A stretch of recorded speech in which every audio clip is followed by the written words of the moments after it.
인간에게 상속된 기능장애, 인류의 종교들과 영적 전통들을 보면 표면에는 차이점이 있지만 밑바탕에는 두 가지 핵심적 통찰이 있다. 그 통찰을 설명하기 위해 그들이 사용하는 단어는 다르지만 근본적인 진리의 두 측면을 가리킨다. 이 진리의 첫 번째 부분은 대부분의 인간이 정상적인 마음 상태에는 기능장애 또는 광기라고 부를 수 있는 똘끼가 있다는 것이다. 힌두교의 핵심에 해당하는 가르침들은 아마 이 기능장애를 집단적 정신병 형태로 보는 시각에 근접해 있다. 그들은 그것을 마야라고 부른다. 망상의 장막이다. 라마나 마하리시는 이렇게 말했다. 마음은 마야이다. 불교는 다른 용어를 사용한다. 불타에 의하면 인간의 마음은 정상 상태에서 두가를 가져온다. 고통, 불만족, 평범한 불행으로 번역된다. 부타는 그것이 인간 조건의 특징이라고 보았다. 어디에 있든 뭘 하든 당신은 두가를 마주하게 된다. 기독교 가르침에 의하면 인류라는 집단의 정상적 상태가 원죄이다. 죄라는 단어는 잘못 사용된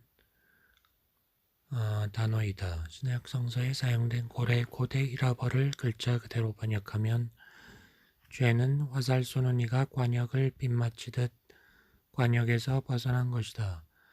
죄는 핵심에서 벗어난 인간의 존재 방식을 의미한다.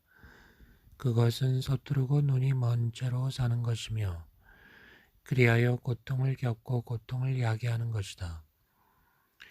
문화적 축적물과 잘못된 해석들을 걷어내면 죄는 인간의 조건 속에 내재한 기능장애를 가리킨다. 인류가 눈부신 성취를 이룬 것은 부정할 수 없다. 음악, 문학, 미술, 건축, 조각에서 최고의 작품을 탄생시켰다. 최근에는 과학과 기술의 발달에 따라 삶의 방식이 변화해 200년 전이라면 기적이라고 밖에 볼 수 없었던 것도 가능하게 되었다. 인간은 매우 지성적 존재이다. 그러나 그 지성은 광기로 물들어 있다. 과학기술은 인간의 정신에 늘 따라다니는 기능장애가 지구와 다른 생명체, 그리고 인류 자신에게 미치는 파괴적인 영향을 더욱 확대시켰다. 그래서 그 기능장애, 그 광기는 20세기의 역사에서 가장 극명하게 드러나게 되었다. 이 장애는 더 심해지고 있다. 1차 세계대전은 1914년에 일어났다. 그전에도 잔혹한 전쟁은 흔한 사건이었다. 종교와 이념을 내세운 인간 착취, 고문, 폭력 등이 함께했다. 인류는 자연재해보다 서로 일으킨 재앙에 의해 고통받았다. 그러나 1914년이 되었을 무렵 지성적인 인간의 머리는 엔진, 폭탄, 기관총, 잠수함, 독가스를 발명했다. 광기에 봉사하는 지성인 것이다. 전쟁이 교착 상태였던 프랑스와 벨기에 국경 부근에서는 불과 몇 킬로 땅을 차지하기 위해 수백만 명의 남자가 참호해서 죽었다. 1918년 전쟁이 끝났을 때 살아남은 자는 믿기 어려운 시선과 공포심으로 파괴의 잔해를 바라보았다. 1,000,000명이 죽었다. 전에는 인류의 광기가 효과 면에서 이만큼 파괴적인 적이 없었다. 20세기가 끝날 때까지 동료 인간들의 손에 폭력적인 죽음을 맞이한 숫자는 1억 명을 넘었다. 그들은 국가 간의 전쟁뿐 아니라 대량 살육과 학살에 의해 죽었다. 스탈린 통치하의 소련에서 계급의 적, 스파이, 배신자 등으로 2천만 명이 죽었다. 홀로코스트에서는 끔찍한 참사가 자행되었다. 스페인 내전과 크메르루즈 체제의 캄보디아 등 규모가 작은 셀 수 없는 내전에서도 희생자가 나왔다. 이런 광기가 수그러들기는커녕 21세기인 지금도 계속되고 있다는 것은 금방 알 수 있다. 인류의 기능장애의 또 다른 측면은 다른 생명체들과 지구 자체의 인간이 가하고 있는 폭력이다. 인간은 산소를 생산하는 숲을 파헤치고 식물과 동물의 삶을 파괴했다. 공장과 다를 바 없는 농장들에서 동물들을 학대하고 강과 바다와 공기를 더럽혔다. 탐욕의 눈이 멀어 자신과 전체와의 연결성을 이해하지 못하고 있고 이대로 버려두면 재밀로 이어질 수밖에 없는 행동을 하고 있다. 인간 존재의 핵심에 존재하는 광기가 가져오는 사건들이 인류 역사의 큰 부분을 차지하고 있다. 인류의 역사는 대부분 광기의 역사이다. 이것이 한 개인의 병력이라고 한다면 다음과 같은 진단이 내려졌을 것이다. 만성적 피해망상. 적이라고 믿는 사실 적이라는 것은 자기의 무의식의 투영에 불과하지만 상대를 향한 병적인 살인 충동과 폭력과 잔인성, 가끔씩 제정신이 돌아올 뿐 범죄광. 두려움과 탐욕과 권력욕은 국가, 민족, 종교 이념 간의 전쟁과 폭력의 배후에 있는 심리적 동기일 뿐 아니라 개인 관계에서도 끊임없이 일어나는 갈등의 원인이다. 그것들이 타인뿐 아니라 자기 자신에 대한 인식의 왜곡을 가져온다. 그것들 때문에 온갖 상황을 잘못 해석하고 더 많은 것을 원하는 자신의 욕구를 만족시키고 두려움을 해결하기 위해 잘못된 행동으로 이끌려간다. 더 많은 것을 원하는 욕구는 채워질 수 없는 밑빠진 독이다. 이것을 깨닫는 것이 중요하다. 두려움, 탐욕, 권력욕은 여기서 말하는 기능장애가 아니라 인간 개개인의 마음속에 뿌리내린 집단적 망상이라는 기능장애의 결과물이다. 영적 가르침들은 두려움과 욕망을 버리라 한다. 그러나 이 시도는 대개 실패로 끝난다. 기능장애의 근원까지 닿지 못하기 때문이다. 두려움, 탐욕, 권력욕은 근본 원인이 아니다. 더 좋은 인간, 더 나은 인간이 되려고 노력하는 것은 칭찬받을 만한 일처럼 들리지만 의식의 전환이 일어나지 않는 한 실패할 수밖에 없다. 좋은 사람이 되려는 것 역시 기능장애의 일부이기 때문이다. 더 순화되긴 했지만 여전히 자기를 강화하는 형태이다. 그런 노력도 자신이 관념 속에서 나라고 여기는 이미지를 강화시키는 욕망과 차이가 없다. 좋은 사람이 되려고 한다고 해서 좋은 사람이 되는 것이 아니다. 자기 안에 있는 좋은 것을 발견하고 그 좋은 것이 밖으로 나오게 함으로써만 좋은 인간이 될 수 있다. 그러나 좋은 것이 나타나기 위해서는 당신 의식 상태에 변화가 일어나야 한다. 본래 고결한 이상으로부터 시작된 공산주의도 인간이 먼저 자기의 의식 상태 속 현실을 변화시키지 않고 외부적 현실을 변화시키려고 할 때 어떤 일이 일어나는지 보여준다. 그들은 모든 인간이 내면에 지니고 있는 에고라는 기능장애 요소를 고려하지 않고 행동 계획을 세운 결과이다. 오래된 종교들과 영적 전통들의 대부분에는 공통된 통찰이 있다. 우리의 정상적 마음 상태에는 결함이 있다는 것이다. 그러나 인간 존재의 본질과 관련된 이 통찰, 이 나쁜 소식으로부터 두 번째 통찰이 생긴다. 인간의식의 근본적 변화가 가능하다는 소식이다. 인두교에서는 때로는 불교에서도 이 변화를 깨달음이라고 부른다. 예수의 가르침에서는 구원이라고 하고 불교에서는 고통의 소멸이라고 한다. 이 변화를 설명하기 위해 애탈과 깨어남이라는 단어가 사용되기도 한다. 인류의 가장 위대한 성취는 예술작품도 과학도 기술도 아니고 자신의 기능장애, 광기의 인식이다. 먼 옛날 이미 이 인식에 도달한 사람들이 있었다.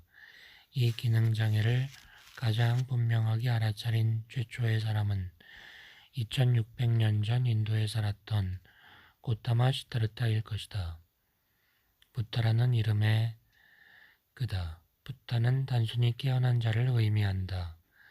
동시대의 중국에서도 깨달음을 얻은 자들이 나타났다. 노자이다. 그는 가장 깊은 영적 서적 중 한 권인 도덕경의 가르침을 남겼다. 자기의 관계를 알아차리는 것 자체가 온전한 정신의 등장이며 치유의 시작이다. 이 행성 위에는 의식의 새로운 차원이 나타나 최초의 꽃이 피어나기 시작했다. 그 드문 사람들은 자기 시대 사람들에게 말했다. 그들은 죄, 고통, 망상에 대해 얘기했다. 자신이 살고 있는 방식을 보라. 뭘 하고 있는지. 자신이 만들어내는 고통을 보라. 그런 다음 그들은 정상적 인간 실존의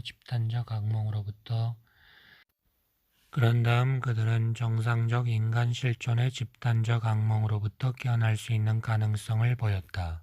그들은 그 길을 보여주었다.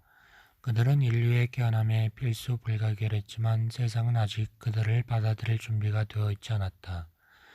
그들은 동시대뿐 아니라 후세 사람들에게도 오해되었다. 그들의 가르침은 강력했지만 왜곡되고 잘못 해석되고 제자들에 의해 잘못 기록되었다.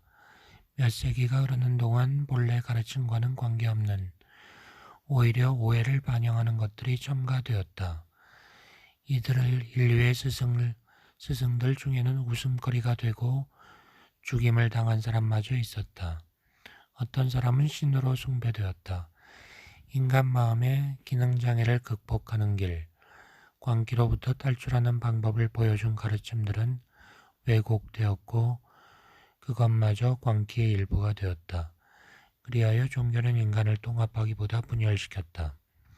모든 생명이 하나라는 인식을 통해 폭력과 증오의 종지부를 찍는 대신 더 심한 폭력과 증오를 일으키고 인간 동료와 다른 종교, 심지어 같은 종교의 내부마저 분열시켰다. 종교는 이데올로기가 되고 사람들이 그것들과 동일화되어 허구의 자아의식을 강화시키는 신념체계가 되었다.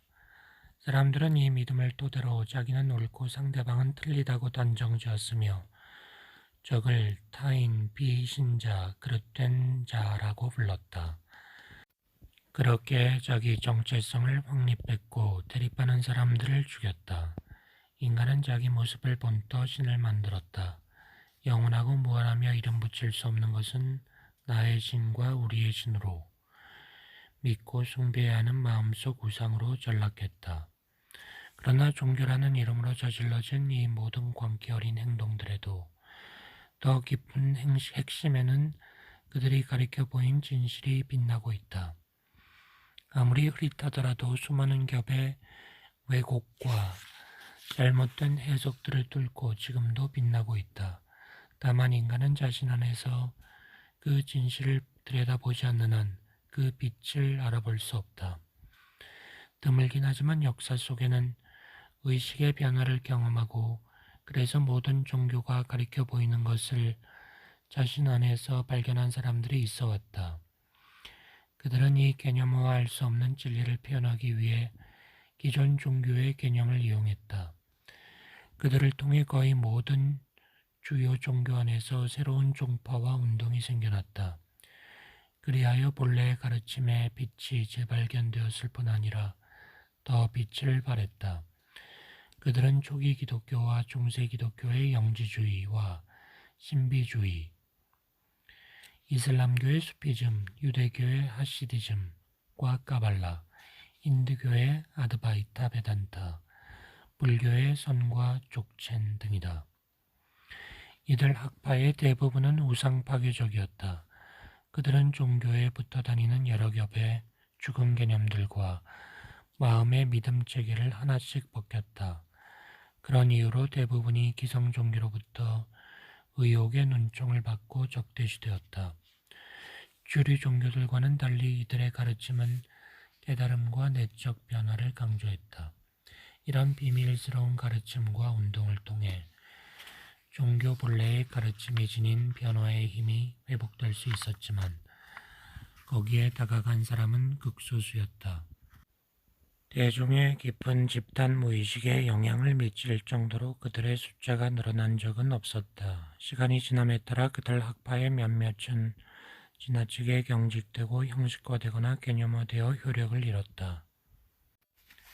새로운 의식이 등장하는 동안 기존 종교가 할 수 있는 역할은 무언가? 많은 사람들이 이미 영성과 종교의 차이를 느끼고 있다.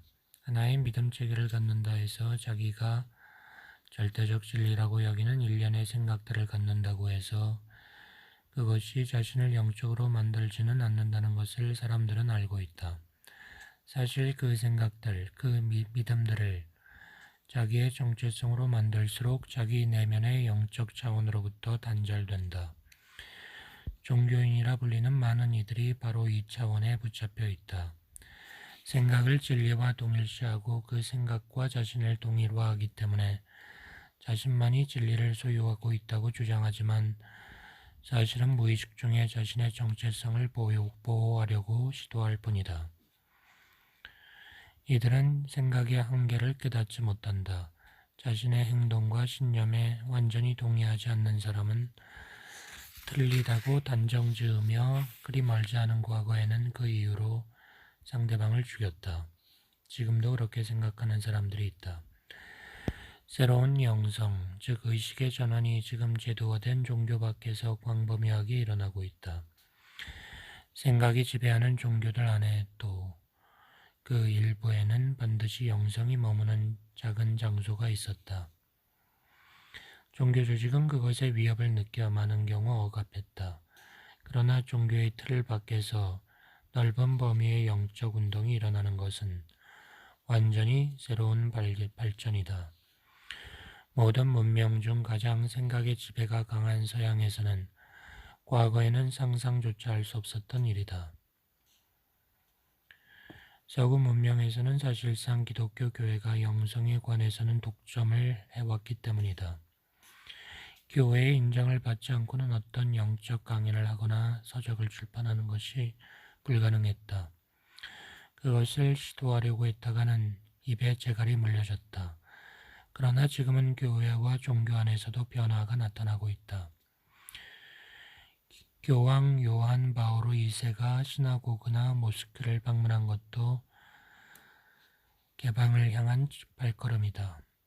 기존 종교 밖에서 일어난 영적 가르침의 결과에 의해 고대 동양의 지혜가 흘러들어간 덕분에 전통적인 종교 신자들 중에도 형식과 교리, 경직된 신앙체계에 구애받지 않고 자신들의 영적 전통에 숨겨있는 본래의 깊이를 발견함과 동시에 자기 자신의 깊이를 발견하는 사람들이 늘고 있다. 그들은 자신이 얼마나 영적인가는 무엇을 믿는가가 아니라 어떤 의식 상태에 있는가에 의해 결정된다는 것을 깨닫고 있다. 그것이 세상 속에서의 그 사람의 행동과 다른 사람들과의 상호작용을 결정한다.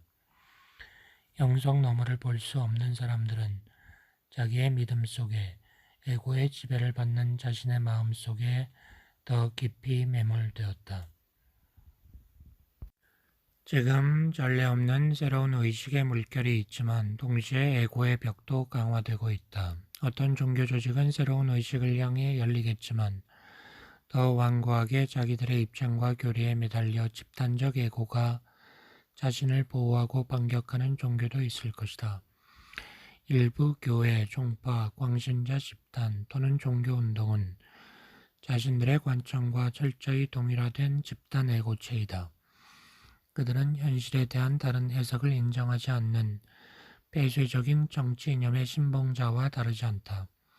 하지만 에고는 소멸되어야만 하는 운명이다. 종교든 제도든 기업이든 정부든 모든 경직화된 체계는 겉보기에는 강하고 단단해 보여도 내부로부터 무너질 것이다. 가장 견고하고 변화가 불가능해 보이는 구조가 먼저 붕괴할 것이다. 이것은 이미 소비에트 공산주의에서 일어났다. 아무리 견고하게 지키고 단단한 암석처럼 보여도 불과 몇 년 만에 내부에서 와해되었다. 아무도 그 붕괴를 예측하지 못했다. 과거의 존재 방식과 자연과의 관계가 제 기능을 하지 못하고 근본적인 위기가 생겨 도저히 해결할 수 없을 것 같은 문제로 인해 생존이 위협당하면 각각의 생명체나 종은 죽거나 멸종한다. 아니면 진화의 도약을 통해 조건의 한계를 뛰어넘어 비상한다. 지구의 생명체는 처음 바다에서 진화했다고 한다. 지상에 동물이 없었을 때 바닷속에는 생명이 있었다. 그러다 어느 시점엔가 바닷속에 생명체 하나가 메마른 무트로 진출하는 모험을 했음에 틀림없다. 몇 번의 시도를 한 끝에 지상의 생활에 적응했을 것이다. 지느러미 대신 다리가 생기고 아가미 대신 폐가 발달했을 것이다.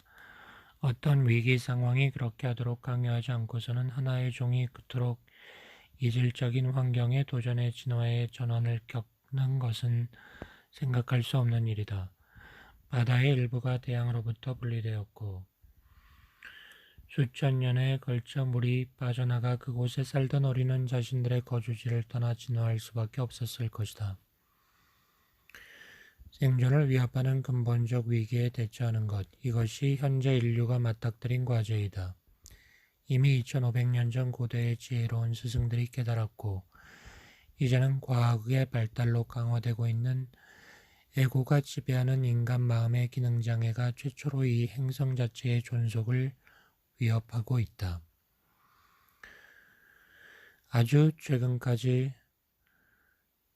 고대의 스승들이 지적한 인간 의식의 변화는 단지 가능성에 지나지 않았고 여기저기 소수의 개인이 실현했을 뿐이었다. 인간 의식의 꽃이 폭넓게 피어나지 않는 것이 아직 그 정도의 절박함이 없었기 때문이었다. 아직까지는 아닐지라도 지구상의 많은 이들이 머지않아 깨닫게 될 것이다. 인류는 지금 진화할 것인가 사멸할 것인가의 선택에 직면해 있다. 아직은 숫자가 적지만 이미 자기 안에 에고의 지배를 받는 오래된 마음의 방식이 붕괴하고 새로운 차원의 의식이 등장하는 것을 경험한 사람들이 늘어나고 있다. 지금 일어나고 있는 것은 새로운 믿음 체계도 새로운 종교도 영적 이데올로기도 신화도 아니다. 우리는 신화뿐 아니라 이념과 믿음 체계의 종말을 향해 가고 있다. 변화는 마음의 내용물보다도 더 깊은 곳, 생각보다 더 깊은 곳에서 진행되고 있다. 사실 새로운 의식의 핵심은 생각의 초월에 있다. 생각보다 높은 곳으로 올라가 생각보다 무한히 광대한 차원이 자기 자신의 내부에 있음을 깨닫는 새로운 능력이 있다. 그때는 더 이상 자신의 정체성을, 자신이 누군가에 대한 느낌을, 지금까지 자기 자신으로 여겨졌던 끊임없는 생각의 흐름에서 찾지 않는다. 자기의 머릿속 목소리가 실은 자신이 아님을 깨닫는 것은 말할 수 없는 자유이다. 그렇다면 자신은 누구인가? 자신은 생각하는 자신을 보고 있는 사람이다. 생각 이전의 알아차림, 생각이 일어나는 공간이 자신이다. 감정과 감각, 지각이 일어나는 공간이. 에고는 형상과의 동일시에 지나지 않는다. 그 형상은 주로 생각의 형태이다. 만약 악이 어떤 실체를 가지고 있다면 사실 악이란 절대적 실체가 아니라 상대적인 것이지만 악에 대한 정의도 이렇게 내려질 수 있을 것이다. 형상을 자기 자신이라고 완전히 믿는 것. 물질적인 형상, 생각 형태, 감적 형태와 동일화되는 것이다. 그래서 자신이 전체와 연결되어 있음을, 모든 다른 사람과 생명의 원천과 연결되어 있음을 알아차리지 못한다. 그 연결성에 대한 기억상실, 그것이 원죄이고 고통이며 망상이다. 분리되어 있다는 망상이 내가 하는 모든 생각과 말과 행동을 바탕에서 지배할 때 나는 어떤 종류의 세상을 창조하겠는가? 그 답을 알기 위해서는 사람들 사이의 관계를 보거나 역사책을 읽거나 텔레비전 뉴스를 보면 된다. 인간의 마음 구조가 변화하지 않고 남아있다면 우리는 언제나 똑같은 세상, 똑같은 악, 똑같은 기능장애를 반복할 것이다. The New Earth에 대한 영감은 성경의 예언에서 받은 것이다. 인류 역사상 지금처럼 이 예언이 어울리는 때는 없었기 때문이다. 구약과 신약 성서 모두에 등장하는 그 예언은 지금까지의 세계 질서 붕괴와 신천지의 출현을 말하고 있다. 우리는 여기서 하늘이 공간적 장소가 아니라 내면의 의식 영역임을 이해해야 한다. 이것이 그 단어의 비전적 의미이며 예수의 가르침에 담긴 의미이다. 한편 땅은 그것이 형상으로 나타난 외부 세계를 의미한다. 외부 세계는 내적 세계의 반영이다. 인류의 집단의식과 이 행성 위에서의 삶은 본질적으로 연결되어 있다. 새로운 하늘은 변화된 인간의식 상태의 등장이며 새로운 땅은 그것이 물질세계에 반영되어 나타난 결과이다. 인간의 삶과 의식은 지구의 삶과 본질적으로 하나이기 때문에 낡은 의식이 소멸하면 그것의 공명에 지구의 많은 곳에서 지리적으로나 기후적으로나 대변화가 일어날 것이다.